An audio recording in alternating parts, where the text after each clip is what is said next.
Billy's last hours. The kitchen was warm and low lit, the scent of wood smoke and roasting beans curling through the little adobe house.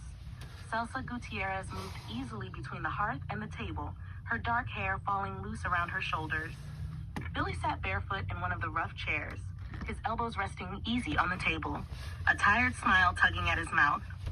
"Smells good already," he teased, tipping his chair back.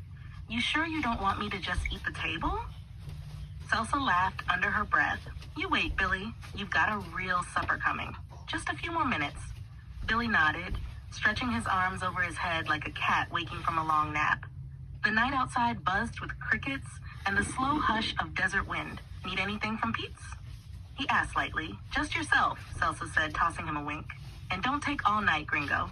"Be right back, Princessa," he grinned, slipping from the chair and ducking out into the warm night. He moved quiet and quick, crossing the yard, bare feet whispering over the dry dust. He jumped the fence lightly, landing on the inside stretch between the pickets and Pete Maxwell's house. The porch sagged under the weight of summer heat. There, a crouched figure, Kenny, squatting in the shadows near the fence. Another on the steps, John Poe, hunched behind the porch post. Billy's instincts fired like a match head. In a blink, he had his pistol drawn, covering Poe. Poe stumbled, one spur catching under a porch board, hands lifted in alarm. "We're friends, boy. We're not here to hurt you." Poe gasped. Billy's eyes flickered sharp, cat fast, judging. Then, fast as a shadow, he skittered sideways across the porch toward the open door, gun loose in his hand. "Guinness," he called toward the darkness. "Who's there?" And stepping through the open door into the gloom, he called out again, low and urgent. "¿Quiénes son los hombres afuera, Pete? Who are the men outside, Pete?" The house breathed hot around him. No answer, only the thick smell of sweat and old wood. Billy moved toward the bed, heart drumming a little now.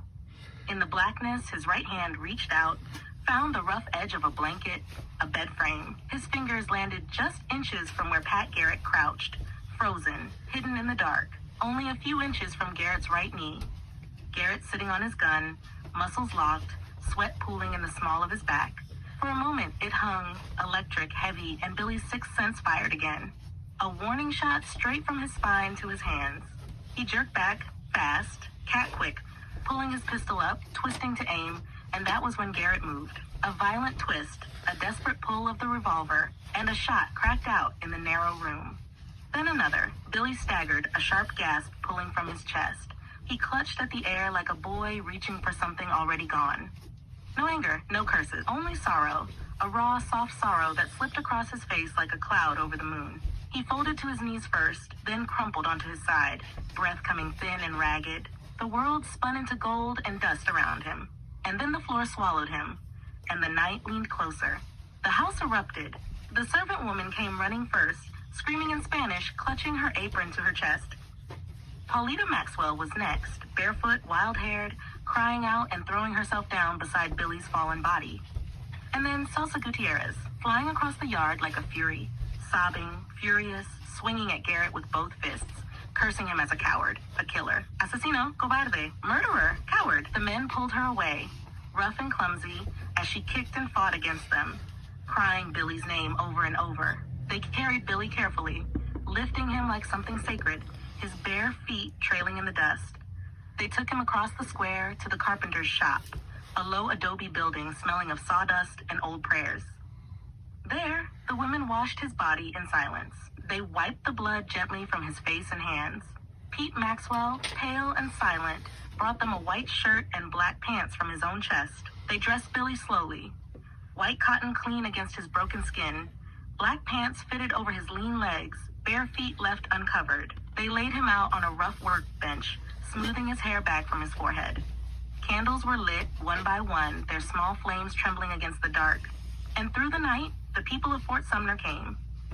Mexican women with shawls over their heads, old men with hats clutched to their chests, sitting beside him, whispering prayers, watching over the boy who had fought so long and loved so hard in a world that never made room for him. And somewhere beyond the last flicker of candlelight, Billy rose, the flames that had weighted his heart to the earth. He rose light and laughing, young again, wild again, everything pure that had ever lived inside him, shining brighter than the stars. And just beyond the edge of the candlelight, a figure waited, arms wide open, eyes fierce with love, not to judge, not to punish, but to gather him in like a son come home from a long, hard road. Billy smiled, that old, easy, unstoppable smile, and he stepped into the arms that had waited for him since the first breath he ever drew. The desert exhaled. The candles flickered low. And the boy they could not keep, the boy they could not break, the boy they could not shame, finally walked home. Here we go, the morning after. The sun broke slow over Fort Sumner, heavy and hot even in the early hour. The dust hung low to the ground, clinging to boots and skirts, rising in slow breaths from the earth. The town was silent, heavier than any Sunday. An old Mexican man and a young boy were already at work by the time most were stirring. Their shovels broke the dry earth with soft, solemn thuds, carving a resting place beside two old friends, Tom O'Folliard and Charlie Baudry, brothers in arms, brothers in death. Billy would not lie alone. By mid-morning, around 11 o'clock, the town gathered. Shopkeepers locked their doors. The saloons were shuttered. Even the women from the bordellos stepped out, shawls over their heads, silent, sober. Men pulled off their hats and carried them in their hands. Children clutched their mothers' skirts. They all came, not because Billy had been a saint, but because he had been theirs, because loyalty and sorrow run thicker than blood in a place like Fort Sumner.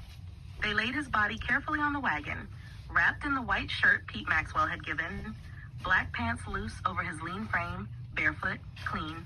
The wagon creaked slow through the dust, the whole town following behind, silent, but for the scuff of boots and the quiet rustle of skirts. At the grave, there was no minister, no grand ceremony, only the sanctified Texan, a rough man with a weather-beaten Bible and a voice cracked from years under the sun. He opened the worn pages and spoke low. The Lord is merciful and gracious, slow to anger and plenteous in mercy, rewarded us according to our iniquities. As far as the east is from the west, so far hath he removed our transgressions from us. He looked over the crowd, tough men, broken women, barefoot boys with hats pressed against their chests, and he said, "This boy cannot return to us, but we can go to him, and we will see him again over yonder. Amen." A rough chorus of whispered amens moved through the crowd like a breath. They lowered Billy's body into the earth beside Tom and Charlie. It wasn't grand, it wasn't pretty, but it was true, the way everything about Billy had been true. And as the people drifted back to their lives, and the candles burned low in the carpenter's shop, the dust rose up again, carrying with it the last whispered prayers for a boy who had fought the whole world and had never truly been beaten. Billy was gone, but he was not forgotten. Not there, not then, and not now. There it is, my lion.